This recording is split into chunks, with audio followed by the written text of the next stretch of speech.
Geek Pantsers, we're talking about the Blob. The Blob. Oh.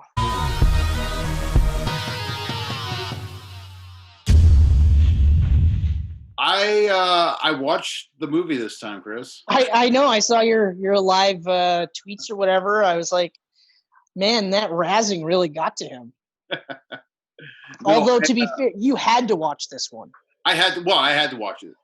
Like when I skip them, they're movies that I watch enough where I have most of it in my memory bank. This has been a while, so I definitely want. Oh yeah. Hey, I had to rewatch it too, and I'm glad I did. I'm so glad I did. I'm so glad I did. It's like even better than I remembered it being. Yes. Yeah, and I remember like I said, being scared, but also just loving the movie. And now I'm like, I can't believe I don't own the movie. I can't believe that I can't just watch it whenever I want. Yeah, that's weird. You couldn't find it anywhere, eh? No streaming services, not one. Why? What? Well, I mean, I guess it could have been on Shudder, but I'm not on Shudder. It's not on Shudder. Then yeah, so no Netflix. Yeah, it's on nothing. I could have watched Beware the Blob. Oh, the sequel. Is that the sequel to this one or the original? No, that's the sequel to the original. Original. So yeah. That was the 70s, I think, that one, right? No, I think that was actually right around the 60s. It was fairly quick. Fairly quick. Oh, okay. If I remember correctly, it might have still been in black and white. So it's old. Yeah. That's what I was going to say. Like, so revisiting this, we're revisiting The Thing next week. Yeah. The 80s was a crazy cool time for horror movies. Like, it started in the 70s. Well, I mean, it started like in the fucking 30s, actually. Really, in the 30s. Yeah. Oh, yeah. But its resurgence hit mid 70s. But that I feel like a lot of that was more slasher movies. Yeah, they were. So they're more suspenseful, gory movies as opposed to straight up horror, except for Halloween. Like I said in previous camcasts, Halloween is the definition of horrifying just for the way the shape moved about, and nobody noticed him.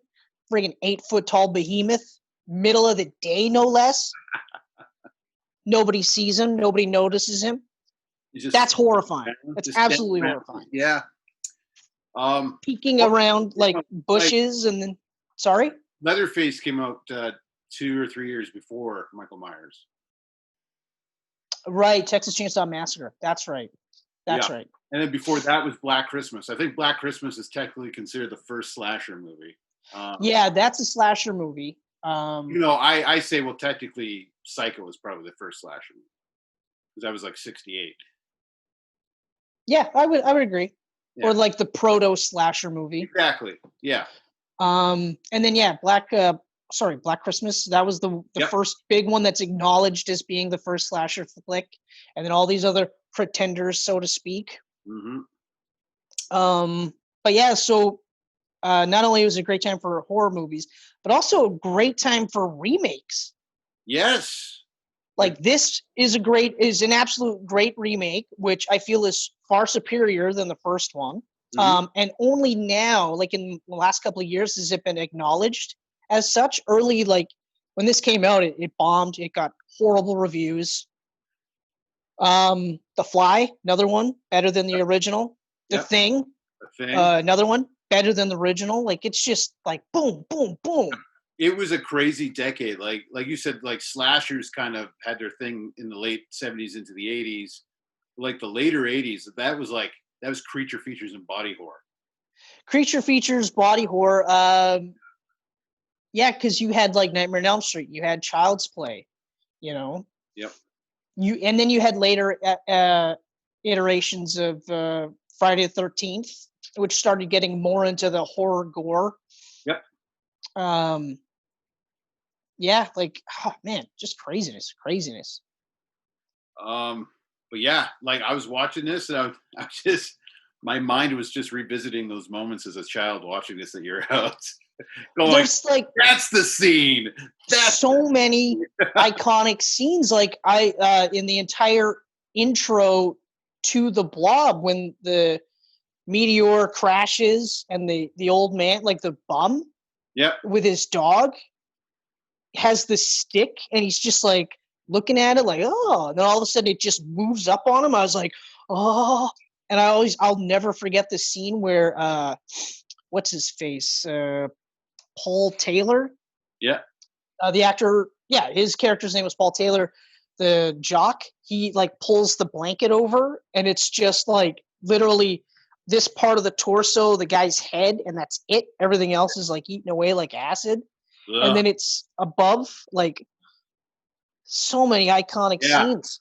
That above part where it comes down on him and then she sees him and his face is just in there. Ah! And she's pulling on his arm. His arm is and he's like, his nose is all, and he's melting as he's like trying to get her to save him, and she like literally rips his arm off because of it. Like I was like, oh, so sick. The telephone booth scene. Yes. Oh, that and the sink scene right before it. Sink scene is another one. Like all these horrible death scenes, the theater scene, the sewer scene. Like it's like this whole movie. It's got some memorable kills. Oh, the guy in the car putting his hand down his girlfriend's shirt. Yeah, exactly. Like, oh. And then her face starts to scrunch up. Like, it just implodes. Oh, I feel like this is an entire Camcast of us just talking about what grossed us out. The whole movie was gross. It's a gross movie, but it's, you know what? It's so friggin' fun. Like the special effects are incredible. Yeah. Like it still looks really, really well done. It looks amazing. There's only a couple shots in the movie where you could tell it was clearly like overlapping on a blue screen type of deal. Yeah, but even then, it's one of those where you're just like, yeah, okay. Yeah, but okay. It was the 88. I mean, it looks insane. Yeah. When you compare that to some of the movies that came out in the early 90s, like this tops them. Oh. And you know what's funny too is like all of the remakes change the movie just enough to stand on their own. So it's not like a shot for shot remake. Like I like how this one they play it like it's an alien in the first half of the movie, but then when all the government agents show up, then you find out that it was a biological weapon that got out of control. That got out of their control. I was like, that's so cool. They made it their own. And you know, same with The Fly. Like The Fly, it wasn't supposed to be like the Brundle, Seth Brundle. It wasn't supposed to be like that. Brundlefly, I should say, sorry. But, you know, more so, and they added some things. But, like, it's just, oh, man. I love it when they do it, and it's its own movie. It stands on its own feet. Like, even if you never knew these were remakes, you'd be like, this is awesome. And then you could watch the remakes and maybe appreciate them or maybe not or whatever, but it's still there. I mean, I've gone back and watched the originals, and they're all like, for the time they were made, they're all fantastic too. Yeah. Like, the original Blob is like from 56 or something, like the year my dad was born. And it's just like, it's oh my God. Crazy. It's crazy. And the things they were able to do then. Exactly. The Fly is just really cool, like makeup and costume and stuff. Like the giant fly head with the fly claw, that just looks awesome. Yeah. But then the shots of the fly with the human head and the human hand, really cool too, that they were able to do that. Mm-hmm. But it's just one of those where you're like, if you didn't like the original Fly, I'd be like, okay, that's fine, that's fair. But if you don't like the 80s remake, I'm like, what is wrong with you? like this is so good. Yeah. But even this movie getting the shaft, like critics were all over it, and I'm like, I don't understand how. Yeah, like one of the complaints was that it was like too funny, and I was like, I didn't really think it was that funny. Like a couple of like stuff in the beginning where you're kind of like, oh yeah, that's kind of funny. Like the this scene like in the pharmacy where they're getting the condoms, and then the Reverend shows up, and the buddy's whatever the buddy's name was, he's like, oh, this is for my friend over there. He's too nervous to get condoms here. And then it's the pharmacist's daughter that he picks up later. That was kind of a funny scene. And then like when you find out it's the pharmacist's daughter, you're like, oh, that's kind of funny. But I wasn't like, This is a rip-roaring hilarious movie. Yeah, it's not funny. I mean, I've watched so many more horror movies that are like just complete slapstick. Yeah, like what is it? Basically, from Leprechaun 3 up, it's Yeah. almost it's like a gore comedy is all it is. Yeah, exactly. Or even like Freddy's Dead and stuff like that. Yeah. Like that kind of thing, where it's like I don't even want to say horror comedy because it's not even scary anymore, but a gore comedy I think would be a good term for it. Mm-hmm. But yeah, so it's like nowhere near even remotely close to that aspect. No, I wouldn't say this is funny at all. It's Yeah, just a couple of chuckles at the beginning, and that's it. chuckles, which is totally normal because that's the way people are. And then And also, you're setting the stage for the movie. yeah, It's okay to be lighthearted at the beginning of the movie, but then once it gets serious, then it's a little bit different. exactly. Yep. No. Yeah, this bombed too, right? Oh yeah. I, They I, even tried saying like part of it was that it was towards the end of the summer and they couldn't get enough marketing for it or whatever. They basically kind of said like Chuck Russell and Frank Darabont both were just kind of like, we shouldn't have made it as funny, and it was kind of the end of the season, so I don't know what to tell you. Like now they're like, well, they acknowledge that it's better than they gave it credit for, and like I said, now like with fresh eyes, it's like this is great. And I remember like I said, as a kid, just being like, whoa. And I'm not normally one for, I mean, I shouldn't say not normally. I am more for horror than say most people, but I'm not like a diehard horror guy. yeah. But that's one of those movies where I'm like, I could watch that every day for the rest of my life and be happy. Yeah. I know. It's great. Like I said, I didn't realize how great it was. Like I knew I enjoyed it. Yes. But now yes. after watching this, I'm like, this is practically on the same level as The Thing and all these other movies. Like it's so fucking good. Yeah. I'm really looking forward to The Thing though. Yeah. I'm so looking forward to it. Like I'm just like, oh man. I really like I don't want to hype it up too much though, because I don't want to watch it to be like, I mean, it's good. Special effects are incredible, but fuck it. Yeah. But I do feel like it's going to be right up there with The Blob and The Fly as being like, those are my go-to horror flicks. Yeah. Yeah, no, it was a nice little streak there. Awesome remix. Was The Fly successful? I don't remember us really discussing box office. Yes. Yeah, it was successful. I can't remember how much. I'm going to move away for just a minute. The Thing also got critically annihilated and bombed. Oh, yeah? Yeah, I believe so. Strange. Because the... oh, here we go.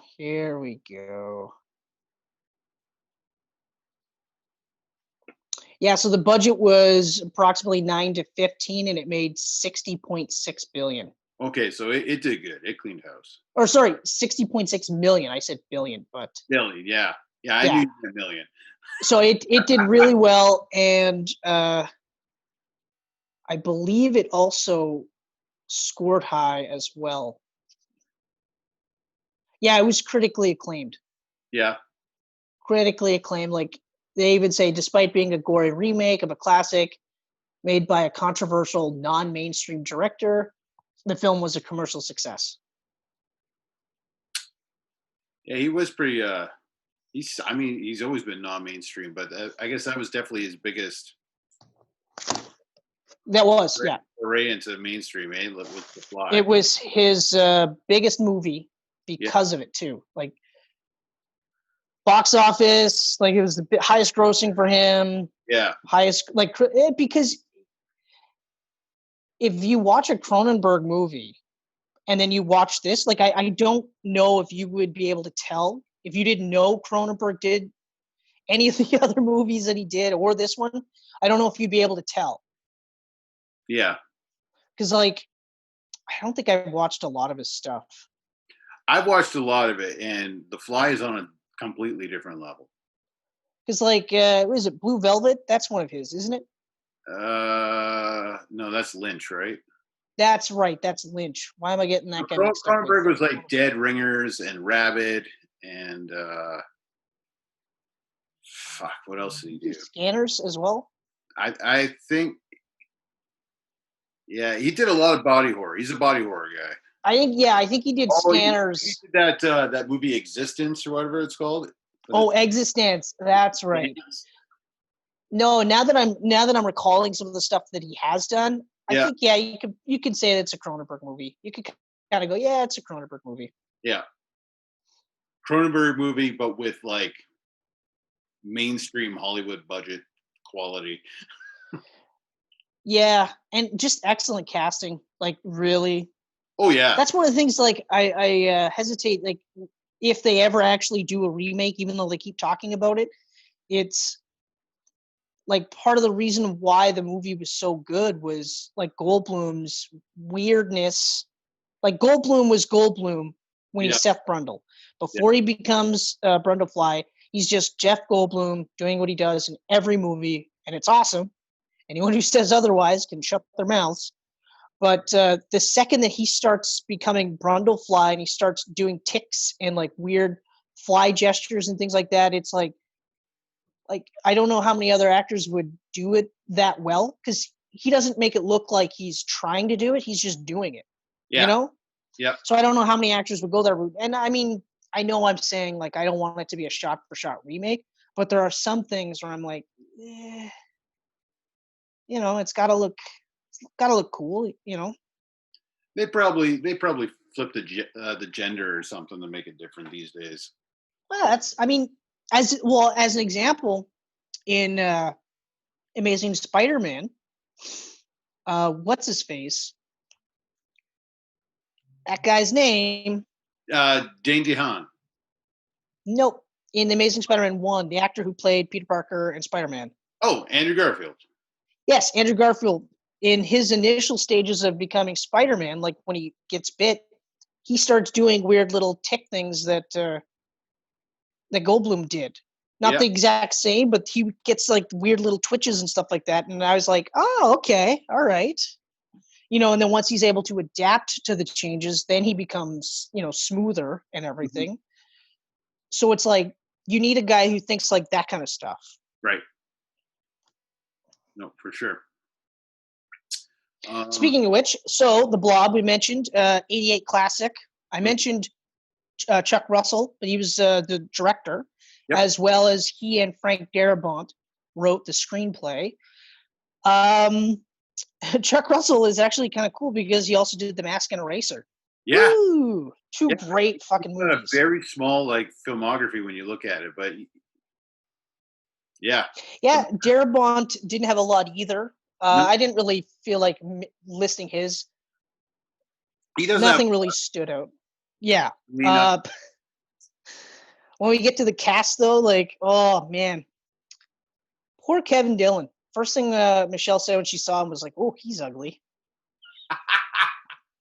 and he like, I mean, granted, in Entourage, he's got the facial hair. Yes. Which is smart because it covers up the weirdness of his face, but he had the weirdest distinction of looking almost too old for this movie in some scenes and almost too young for this movie in others. I was like, this is fucking weird.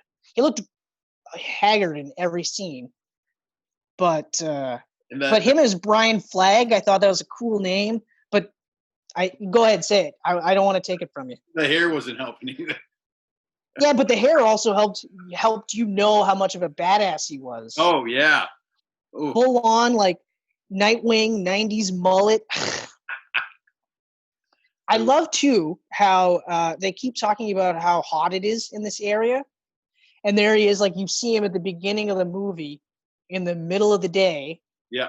A fucking leather jacket, smoking and drinking. Jeez. And I was like, he's not even, like, sweating. Now, granted, I mean, I complained about how everyone was like sweating in Predator 2, and they talk about the heat wave and everyone's sweating, but nobody's sweating in this movie. You couldn't afford it in the sweat budget. I mean, he doesn't have to be pouring sweat, but something. Yeah, so with that many layers, yeah, something.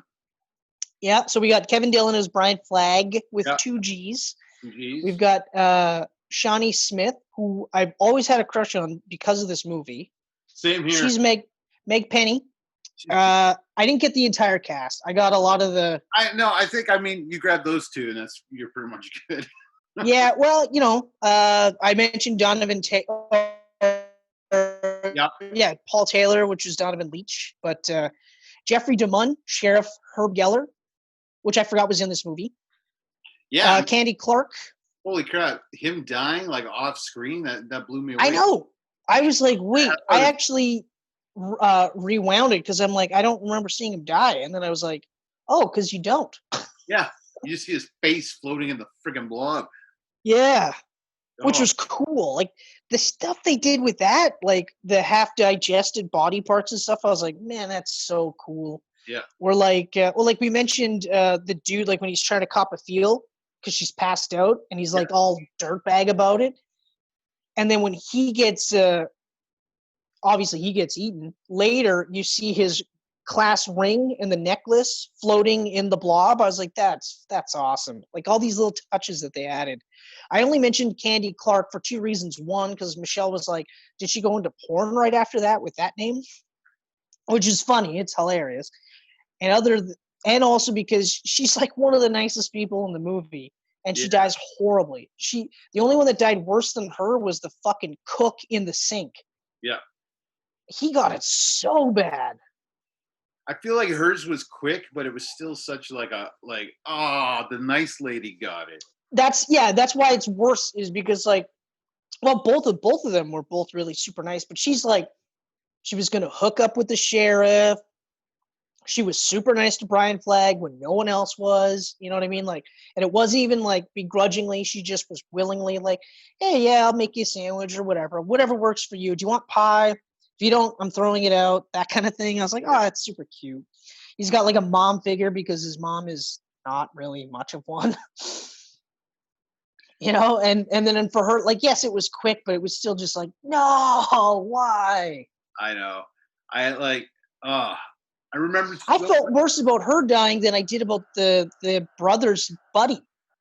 And he was a kid. Nuts.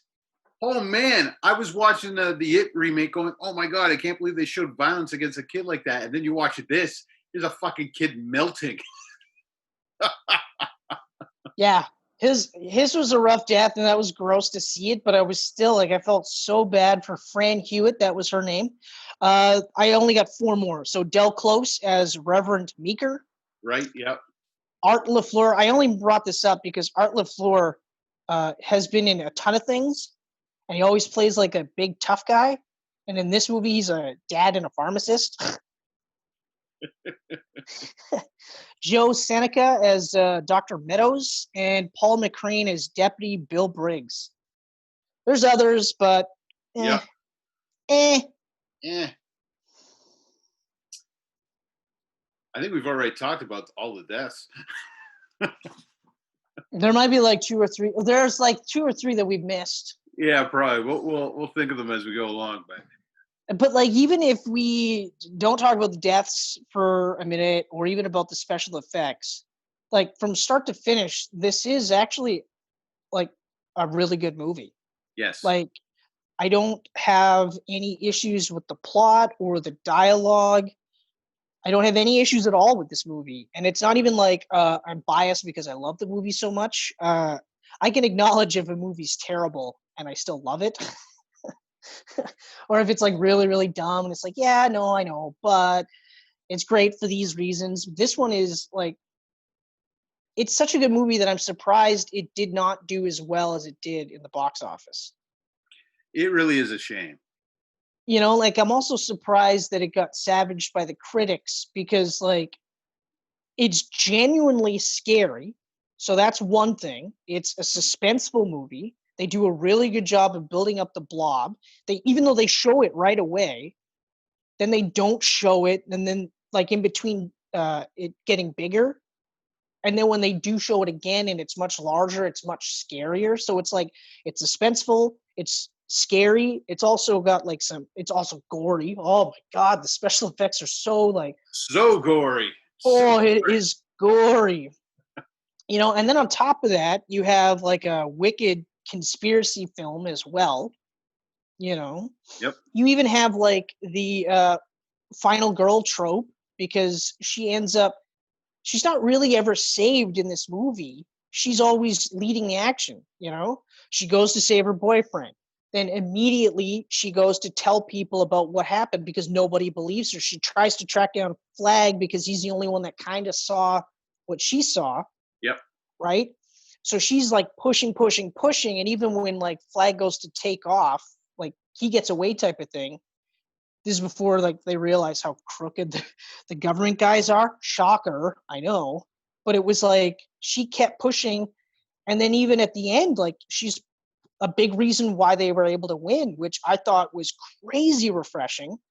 That end is awesome, man. Like when she's there with the freaking gun and like going at it, I was like, wow, she's really channeling her inner Ellen Ripley.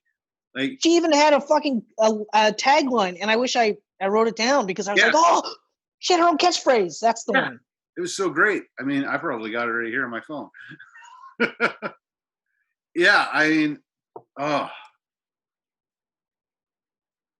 I was going all out while watching that. Yeah, I know. I was like, wow, he's really... Oh, my first thought was, he's doing this so that I know he watched the movie. It wasn't even that.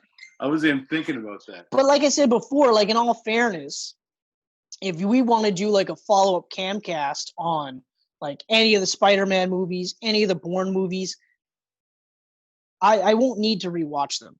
No. I probably will, just because it's part of the routine of just those movies are just on my internal Rolodex. I don't want to jump into the end too quick, but there is some nice foreshadowing with the priest there scooping up there is leftovers. Foreshadowing all throughout this movie. Oh, yeah. Like, they hit you with snow references at the beginning of this movie. Yep. But yeah, like the part with the Reverend, the thing I loved about it was that like when you're introduced to the Reverend, right away you're creeped out by him. Yeah. And it's not just his appearance, although that helps. It's how he acts too. Like I definitely got vibes when he was talking with that the buddy there in the corner store. I got vibes that he was like definitely doing stuff that made this guy weirded out to the point where he's like, it's not me.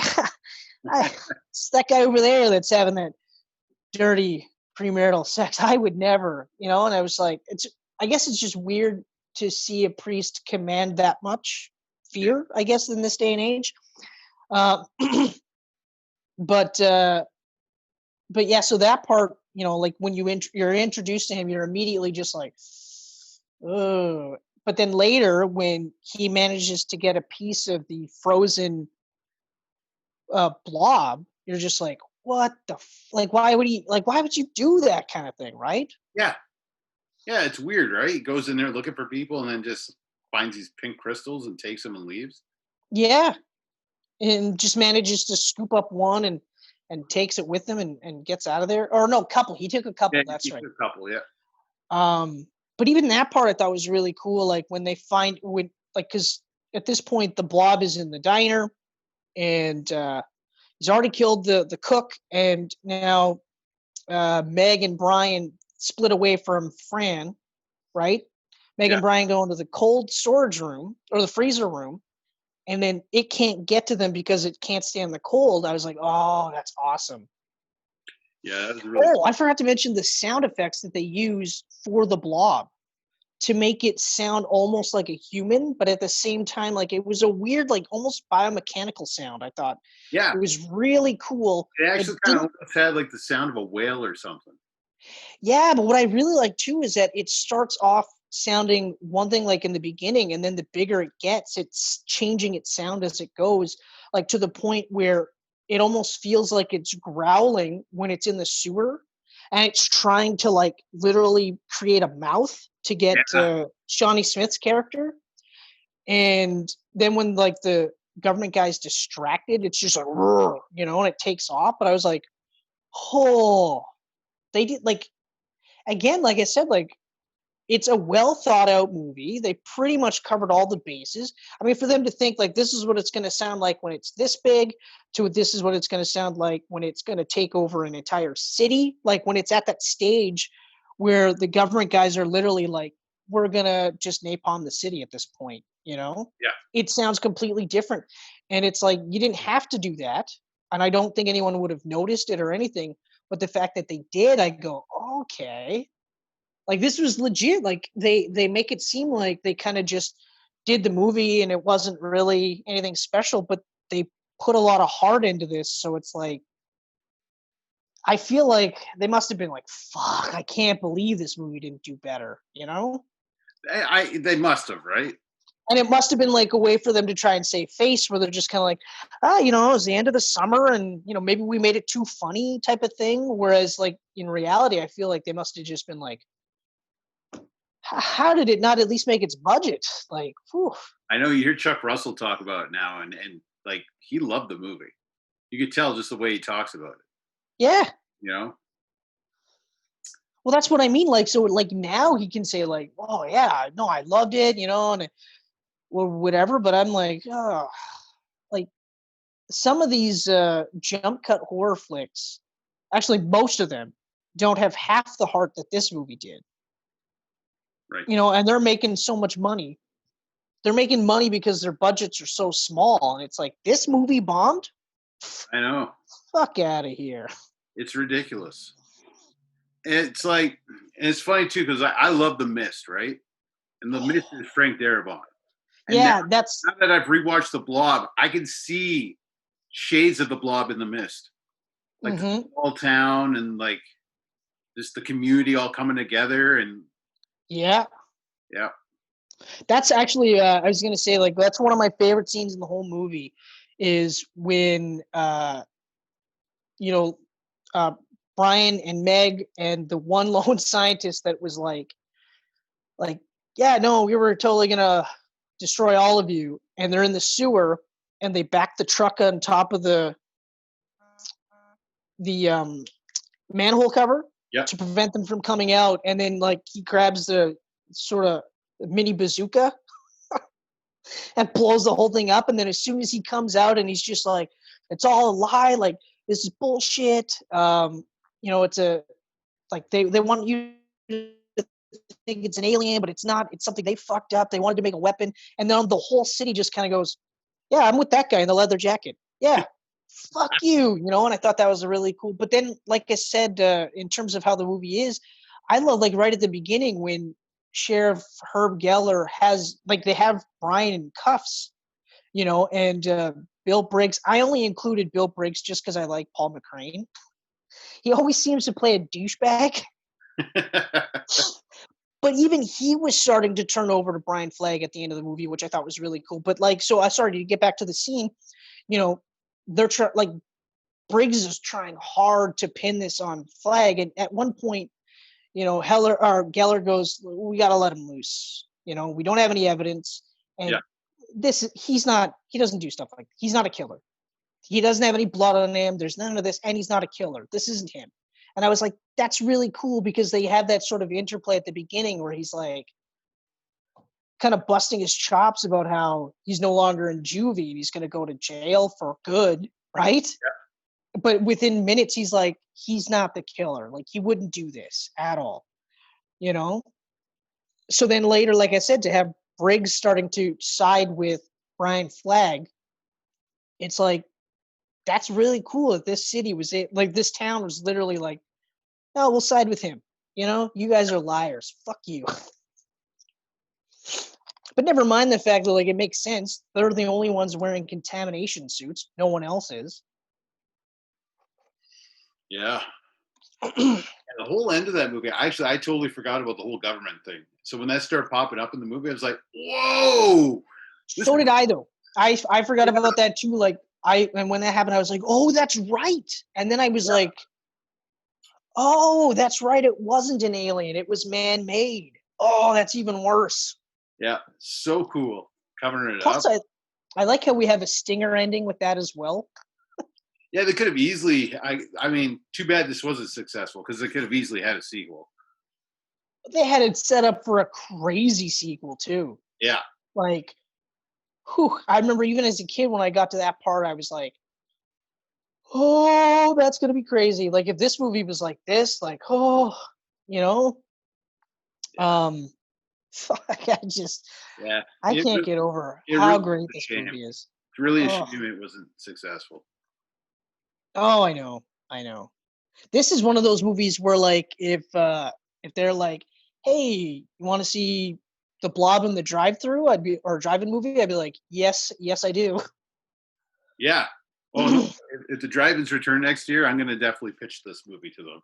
Play the See that on the big screen? Yep. Oh, Oh, one can hope. yeah. I even remember the scene where it's funny how some scenes, like when you watch as a kid, stick with you. So, like the scene where in the diner when the cook is like about to dig into the backed up sink. Yep. Ever since I saw that movie, anytime I've had to put my hand in something like that, I always flash to the Blob, and I'm always just like half a second and like, oh, I better not, and then I'm like, what is wrong with you? It's a fucking movie. But I hesitate because that was the last thing he did. He went in, he went, what the hell? And then that was it. It grabbed him by the fucking head. Oh, just pulled him through. It was pulling so hard it took off his sock and his shoe before it got to his foot. Like, that's crazy. Oh man, I remember waking up at your house at like 4. Well, not waking up because I couldn't sleep. I was like 4 in the morning. I was feeling so sick because the movie scared me so bad. So I'm walking through your house and I'm not really like I don't know where anything is. It's pitch black. I get to the bathroom. I get to the toilet and I'm just staring at the fucking sink in that bathroom.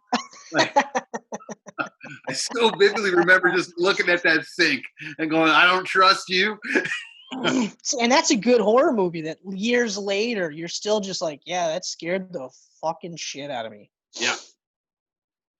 Oh man. Yeah, I got those childhood memories of this and Jaws and Yeah, yeah. wow. The ending was awesome though. Like, I love that they got to that freezer truck. Yeah. And then exploded the freezer truck. Like that, I was just like, oh, that's so cool. Like, especially when Brian grabs the truck in the first place. Like, as soon as he busts through, I was like, yes! I know. It was That's awesome. And that is so cool. Flooring it towards the Blob. And I'm like, yeah, he's going to jump out of the truck. And he just rides it in. And I was like, why are you riding it in? Jump out of the truck, man. Or sorry, I forgot to mention the other foreshadowing. Like, right at the beginning of the movie where he goes to jump the broken bridge. Yeah. The second I saw that, I'm like, how did I not think he was going to jump it later? It was just one of those little things where I'm like, because obviously, why would they show him not making it if they weren't going to have him make it later on? That seems silly. It wasn't even that big of a gap.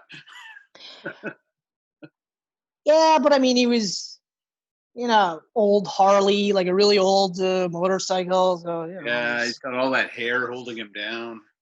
That was quite a bit of hair. So yeah, that would hold him down.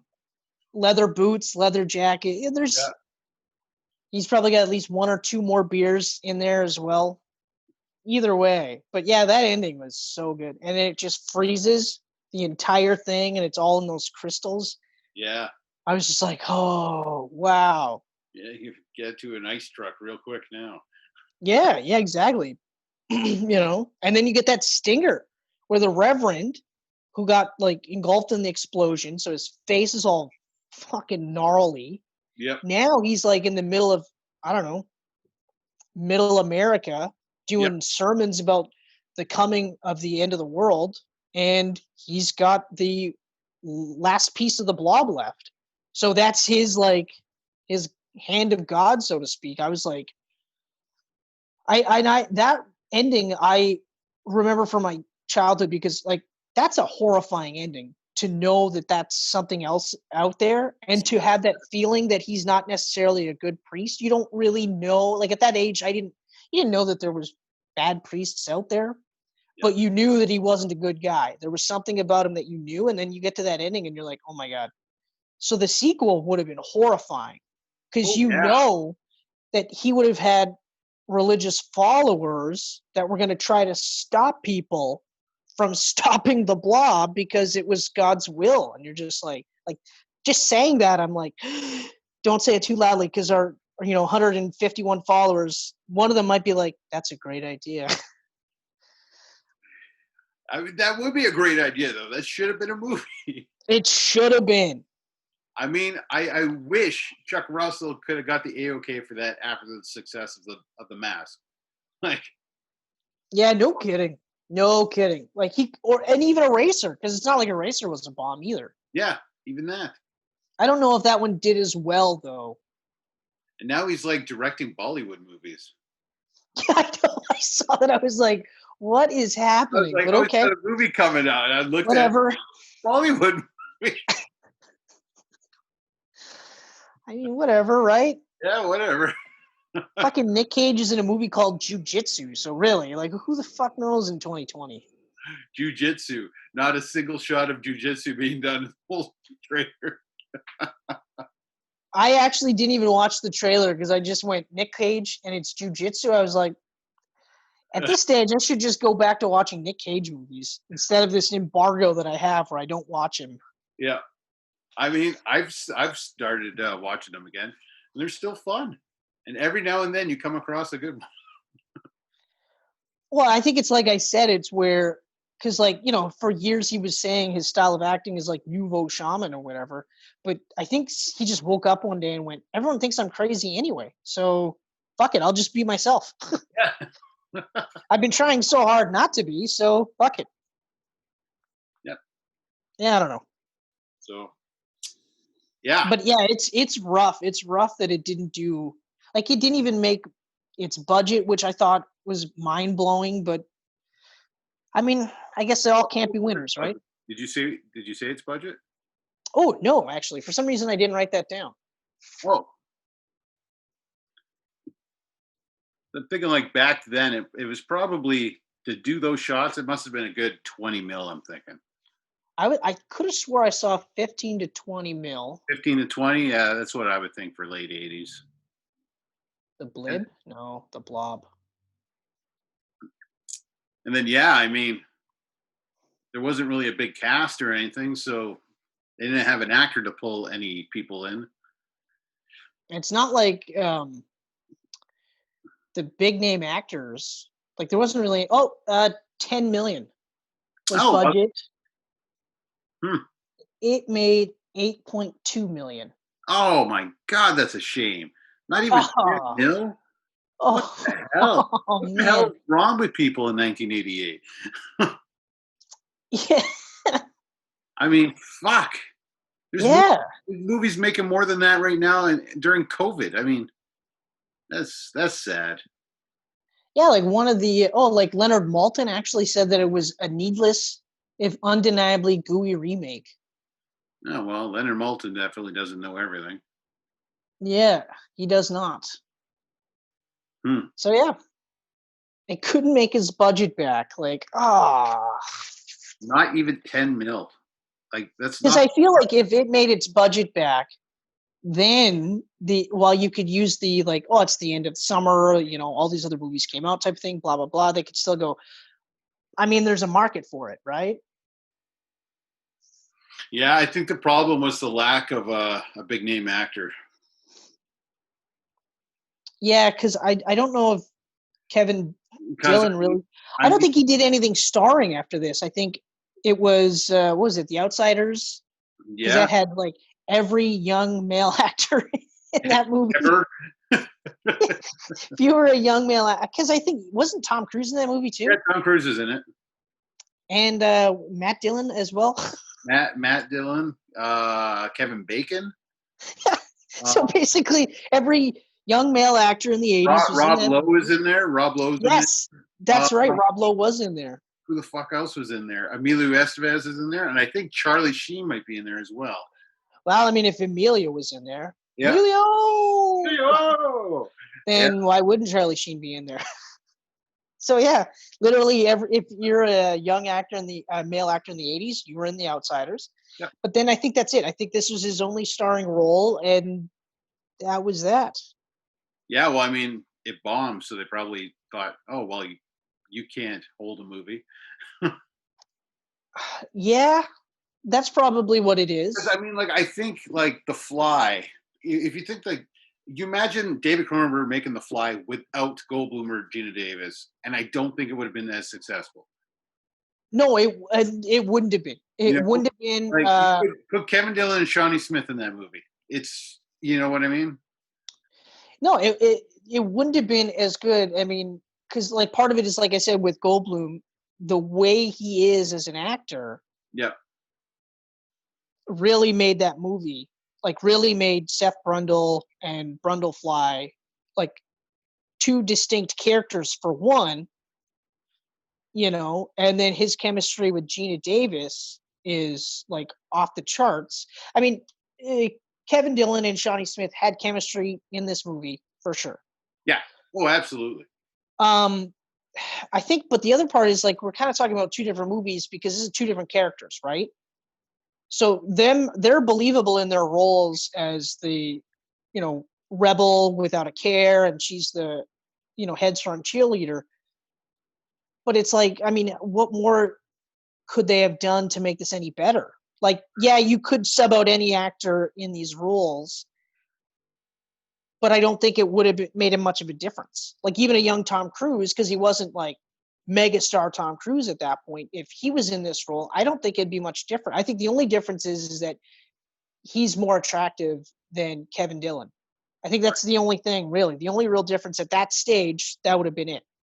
Although, I mean, yes, Tom Cruise is a better actor than Kevin Dillon, but I mean, I'm talking like in that stage, I don't think there was too much of a difference there. Yeah, I mean, at that stage, no. And I mean, Kevin Dillon could have probably became better if he had the experience. But I mean, honestly, outside of Outsiders and Entourage, I don't recall anything he's been in besides this.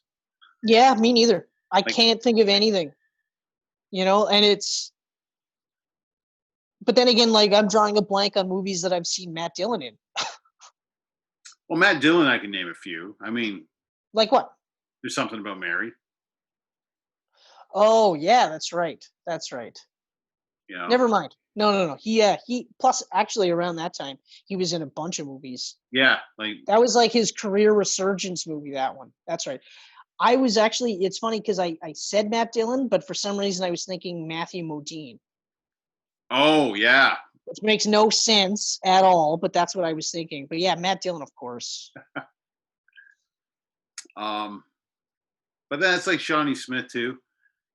Outside of this and the Saw franchise, like she returned with Saw. I can't remember her in anything else. No, me neither. So, I mean, granted, we're talking about two actors that, or actor and actress, or whatever you want to call it. It's not like they were. I don't think they were ever going to be mega stars. Like, I don't think it's one of those where Shawnee Smith just didn't take the right roles afterwards.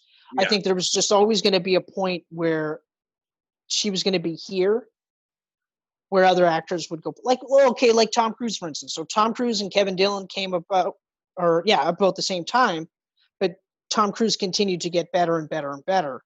Right. Whereas Dillon kind of stayed the same. Mm-hmm. Until Entourage, where he got to play like a parody of guys like him. But even that didn't translate to tons of movie roles either. And the off chance that Kevin Dillon sees us, we love you. We think you're great. It's just, and you did obviously do better than us in a movie, but yeah. But think about it, like Entourage, what happened? Nothing. Yeah, I don't know. Yeah, it's a bummer. It's a bummer. Like Shawnee Smith, I don't think she would have ever been like a leading lady, as they say. But she could have easily had a lot of like strong supporting roles. Yeah, but I mean, I don't know enough about her. She might have went to school. Yeah, I imagine a career she probably would have ended up like Linda Hamilton. You know, like outside of the Terminator, she never really had a lot of leading roles. Yeah, I can see that. Definitely very much like, and it's like when you say it like that, now it doesn't sound so bad. Right. Like it sounds like I'm shitting on them, but you're right. Like Linda Hamilton, outside of Terminator, wasn't lead actress in really much of anything. No, I can think of like maybe a couple other movies she was in, plus that Beauty and the Beast TV series with Ron Perlman. Yeah, exactly. Dante's Peak, but Yeah. I would say like that's dueling leads. I wouldn't say she's the lead actress. Yep. Like, I mean, I would say like a lead actress would be like Angelina Jolie, where like she can anchor the movie. Exactly. Whereas Linda Hamilton's not really anchoring a movie. Right. And it's not a bad thing. I mean, obviously. Yeah. She hasn't had to want for anything. I mean, it's crazy how things work though. Some movies make billions of dollars and you're like, how is this possible? Then a movie like this, The Blob.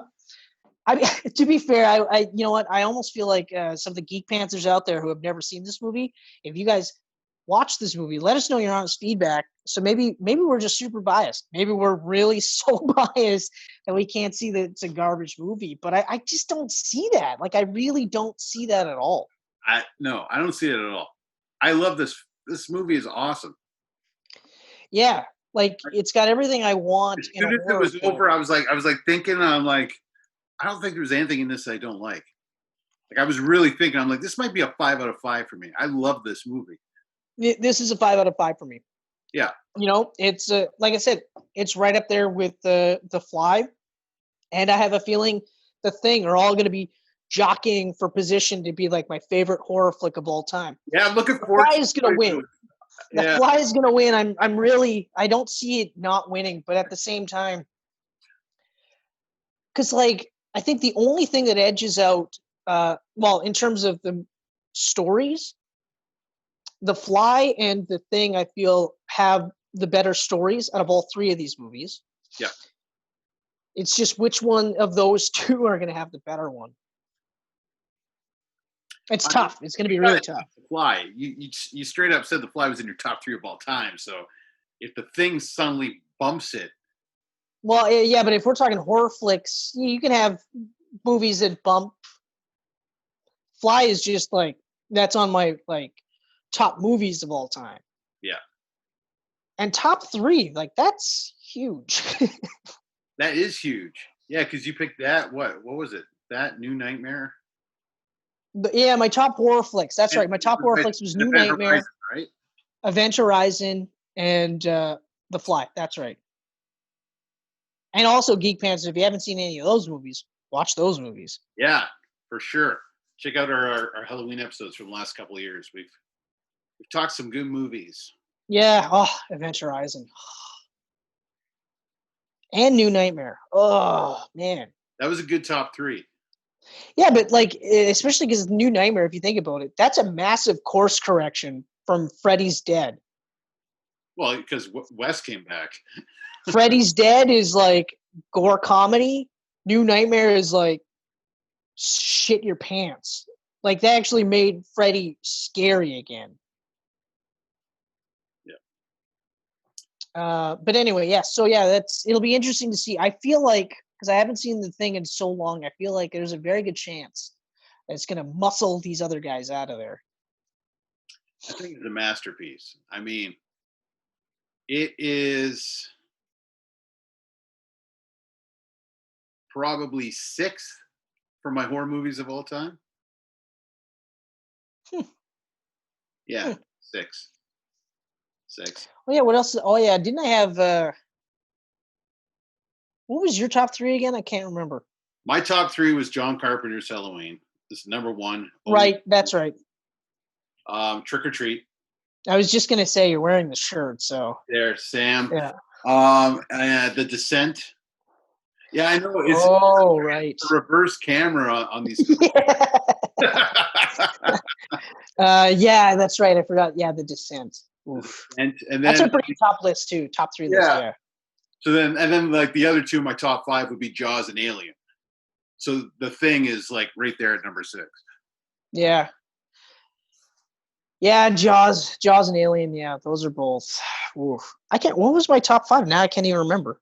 Well, I think we only did top 3 on that. Yeah, that's right. That's right. So I don't know. I'm guessing The Thing will probably be in your top 5. Well, Blob will for sure be in my top 5. Yeah. Well, there you go. Yeah, probably The Thing, or possibly It Chapter 1. That was really good. That was really good. And we will talk about It Chapter 1 eventually. Yeah, whenever I watch it Chapter 2, that's actually when we should do it.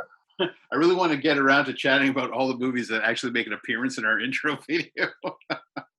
You know what? What I'll do then is I will watch It Chapter 2, and then our next Camcast after The Thing will be It Chapter 1 and 2. Double the It? Okay, I'm down with that.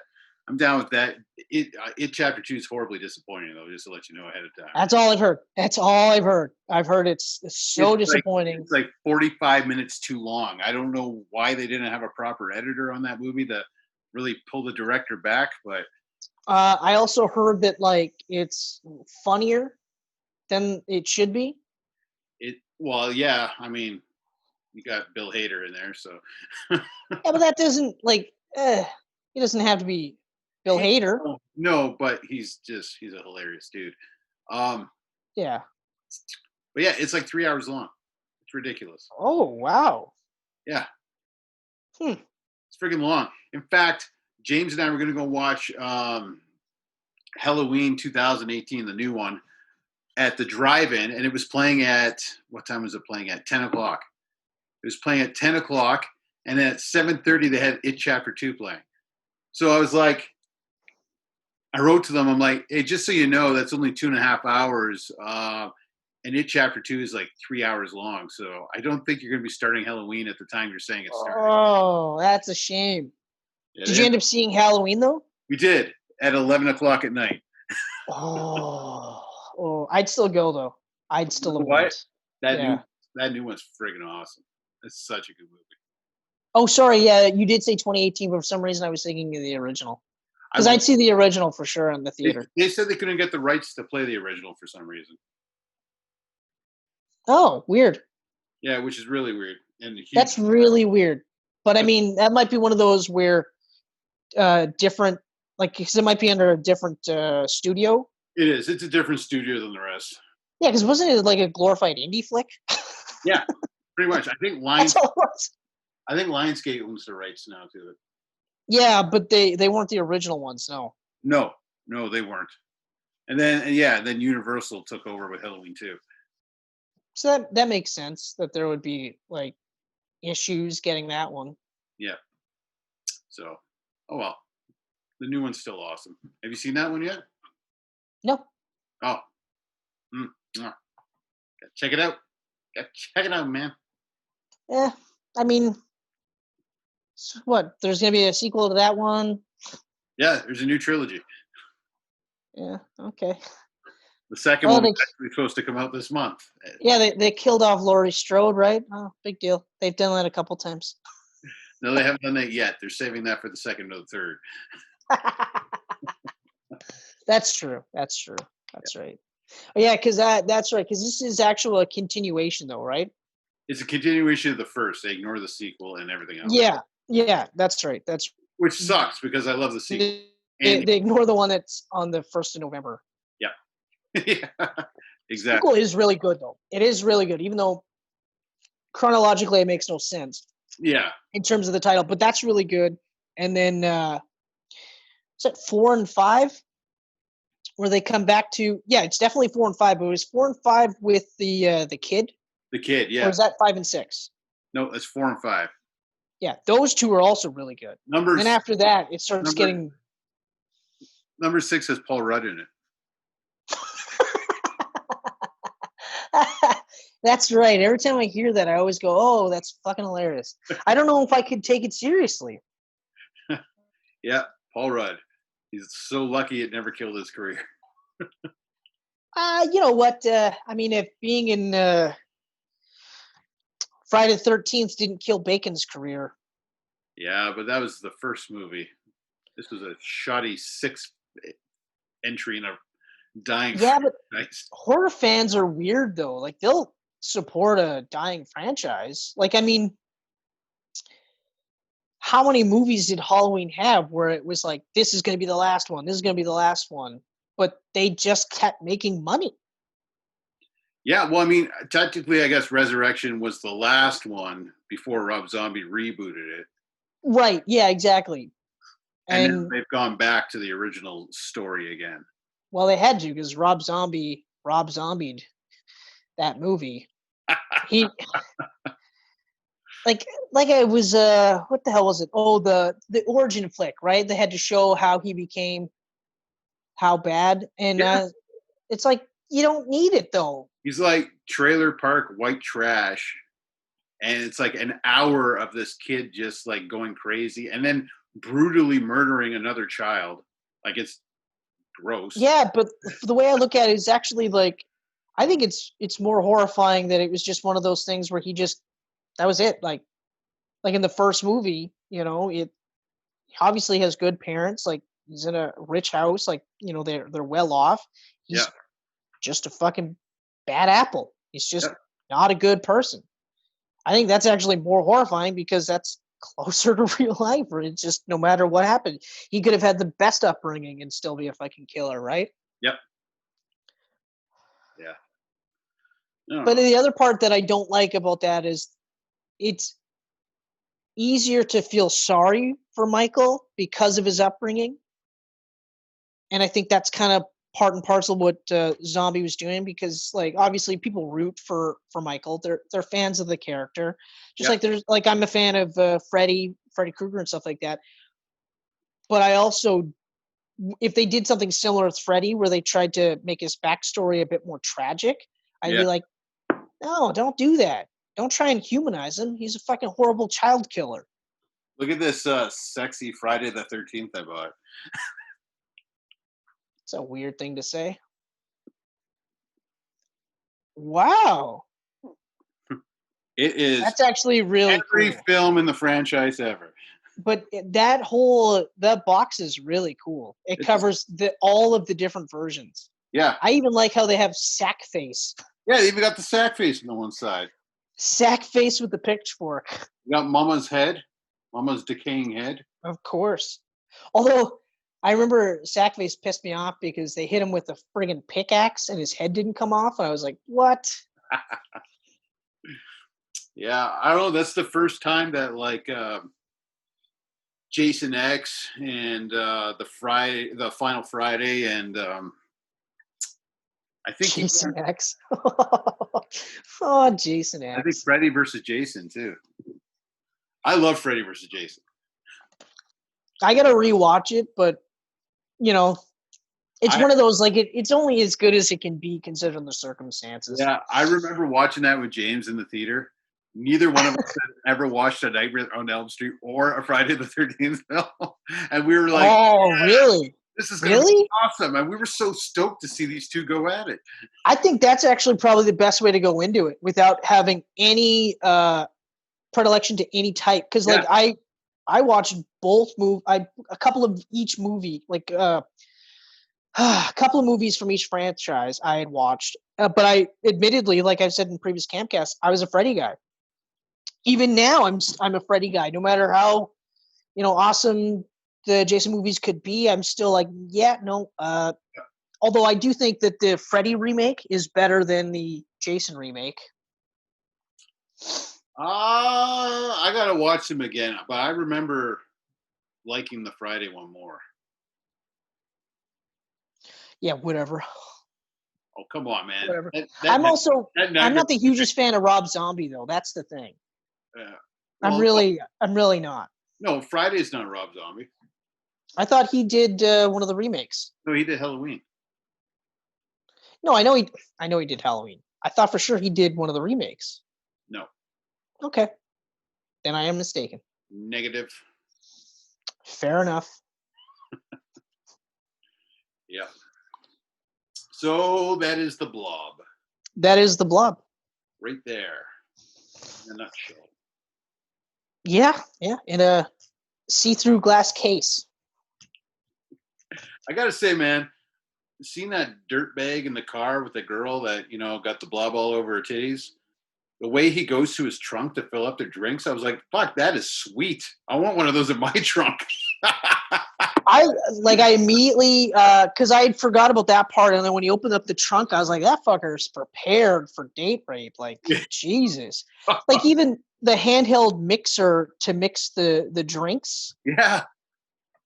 But then you realize how insane it is, because if he's driving anything more than 15 kilometers, that's the biggest mess. Yeah. Like, none of it was secured down. Sometimes I got to shut my brain off. But at that point, I immediately was like, wow, that guy's prepared. And then I was like, that's a huge mess. But he got what was coming to him. He got what was coming to him. Oh, he did. He did. Yeah.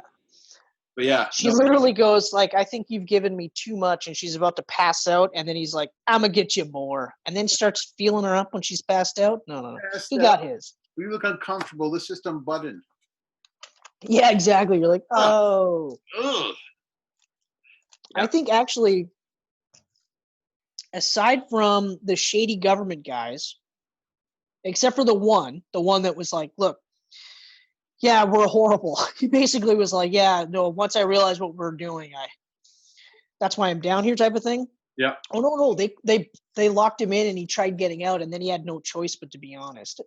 But yeah, so like most of the people that get killed are just normal, like decent human beings. Like they're just living their lives. Yeah. Except for the dirtbag cop in the field. Except that guy. Yeah. Yeah. And maybe the bum. We don't know the life he lived before this movie. Who knows?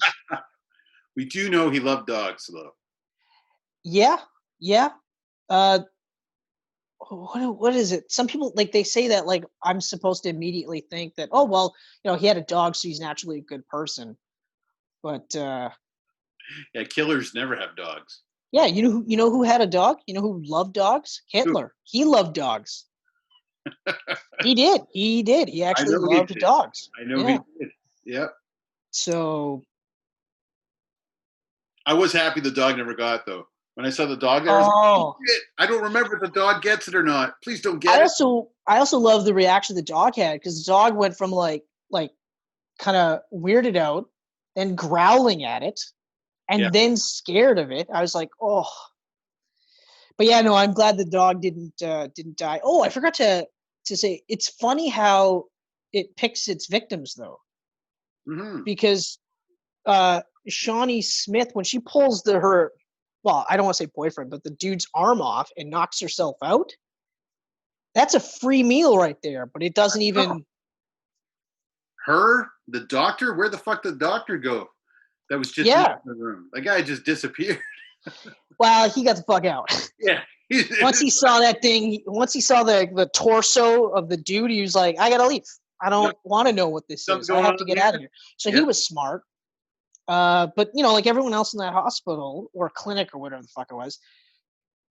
But Shawnee Smith gets to live, doesn't even, goes all out of its way to get the couple in the car, which we saw. Like, they show a clip of the hospital. And they're like, hey, what's going on over there? So we know it's a significant distance. Yeah, exactly. Not that I'm saying she should have died, but I guess that would be a little bit of a plot hole right there. That's why it didn't make its budget. Too many people said, everything about this movie was great, but why didn't the blob get her? It was like, I could What is going on here? I go through this door and get my next meal, or I could climb out that window, go 2.4 clicks down the road, and get a couple in the car. Yeah. I got to burn off some of this guy I just ate. I was just thinking, maybe it was just, he had to burn off that extra shit that he just put in his system, because he's got like half of an old bum. He's got half of him. Yeah. Right. Plus now he's got a young, vibrant teenager who was on the football team. So yeah, maybe he had to burn it off. Yeah. I don't know. But yeah, still, it's mind-boggling. It didn't even make 10 mil. Like, didn't make the budget. Yeah, that's crazy. I don't know. Great movie, though. I love it. Oh, yeah. I already can't wait to watch it again. Yeah. You're gonna have to get the Blu-ray, I guess. Oh no, I already got it. What? I'm Yeah. coming over. I have like a stack. I swear that I had it. I don't know where it went. I have a stack of movies now that I've just accumulated. I didn't even have to buy them. They just keep showing up. I come to my house. They're in my car. I go, oh, that's interesting. I'll take it. All right, everyone. That was episode 101 of the Geek Pants Camcast, the Blob.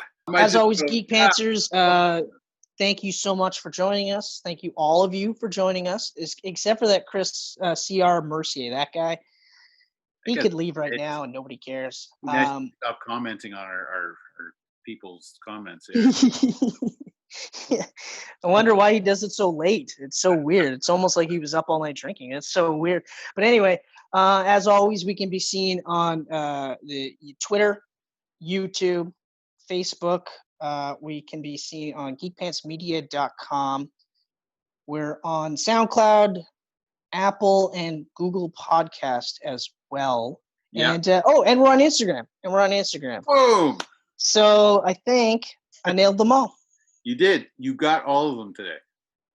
Yeah, I saw you like really being like, yeah, and I knew I was missing one. He's gonna forget Instagram again.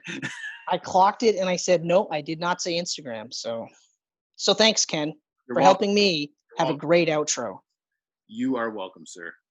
And thank you in advance for the editing. You're welcome too. And thanks all of you.